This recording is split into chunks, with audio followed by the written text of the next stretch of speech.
राज ठाकरेजी यांनी महायुतीला पाठिंबा दिल्याबद्दल मी त्यांना मनापासून धन्यवाद देतो आणि त्यांचं अभिनंदन करतो.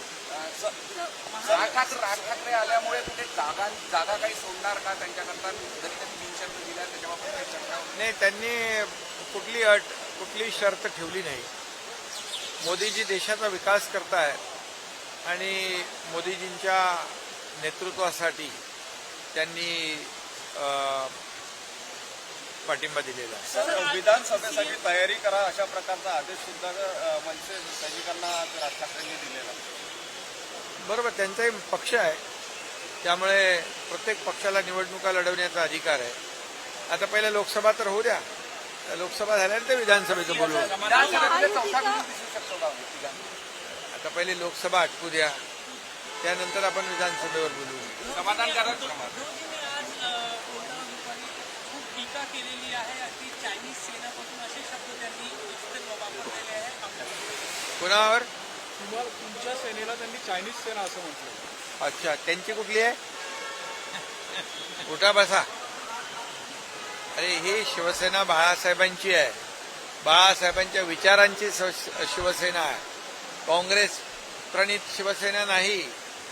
त्यामुळे हे बाळासाहेबांच्या विचाराला मूठमाती देण्याचं काम, तिलांजली देण्याचं काम, सावरकरांचा अपमान सहन करणाऱ्यांचं काम, त्यांच्या मांडीला मांडी लावून बसणाऱ्यांनी आमच्यावर टीका करताना जरा विचार करावा. आमची भूमिका स्पष्ट आहे.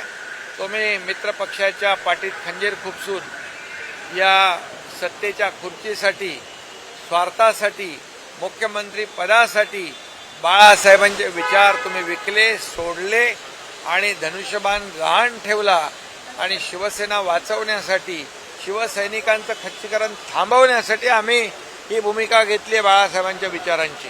सर, मनसे ने सपोर्ट किया है मोदी जी. बिल्कुल, मैं उनका तहे दिल से स्वागत करता हूं कि मोदी जी के नेतृत्व के लिए मोदी जी ने जो देश का विकास किया है, देश को आगे बढ़ाया है और इसलिए उन्होंने महायुति को सपोर्ट किया है. उनको मैं धन्यवाद देता हूँ. उद्धव ठाकरे ने आज आपकी गवर्नमेंट को भक्कड़ गवर्नमेंट भी कहा है, उसके ऊपर आप क्या कहना चाहेंगे? मोदी लेड गवर्नमेंट को मोदी जी के ऊपर आरोप लगाने का तो उनको बिल्कुल अधिकार नहीं है, क्योंकि भेकड़ और भाकड़ कहना मोदी जी के लिए उनको अधिकार नहीं है.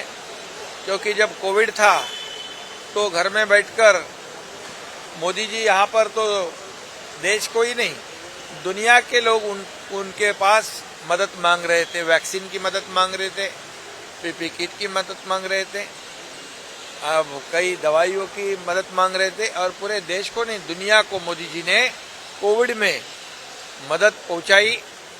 और ये जो आरोप लगाने वाले घर में बैठकर कौन सी बहादुरी दिखा रहे थे? घर में बैठकर बाहर कोविड से लोग मर रहे थे और घर में बैठकर रोकड़. मैं उनको कहूं क्या, रोकड़ पार्टी के अध्यक्ष, ऐसा कहना उचित होगा क्या? तो रोकड़ गिनने वाले मोदी जी को भेकड़ कहने का उनको अधिकार नहीं. समाधानकारक तोडगा न निघाल्यामुळे जे आहे आज शिवतीर्थावर ढोल वाजल्याचा जेव्हा मतदारसंघामध्ये समाधानकारक तोडगा न निघाल्यामुळे शिवतीर्थावर ढोल वाजल्याचा मतदारसंघामध्ये उद्या उमेदवाराच्या प्रचाराकरता स्वतः पंतप्रधान येणार आहे, कसं पाहता या? नाही, प्रधानमंत्री महोदयांनी महाराष्ट्रामध्ये अनेक सभा दिलेल्या आहेत. महाराष्ट्रावर त्यांचं पहिल्यापासून प्रेम राहिलेलं आहे आणि खरं म्हणजे महाराष्ट्राच्या विकासामध्ये देखील त्यांनी 1.5-2 वर्षामध्ये मोठं योगदान दिलेलं आहे आणि म्हणून महाराष्ट्रावर त्यांचं विशेष प्रेम आहे आणि महाराष्ट्रात जास्तीत जास्त जागा या ठिकाणी निवडून आल्या पाहिजे यासाठी या महाराष्ट्रातल्या जनतेने देखील, मतदारांनी देखील मोदीजींना गॅरंटी दिलेली आहे आणि म्हणून 45 पार जागा या महाराष्ट्रातून जिंकू आम्ही आणि मोदीजींचे हात बळकट करू.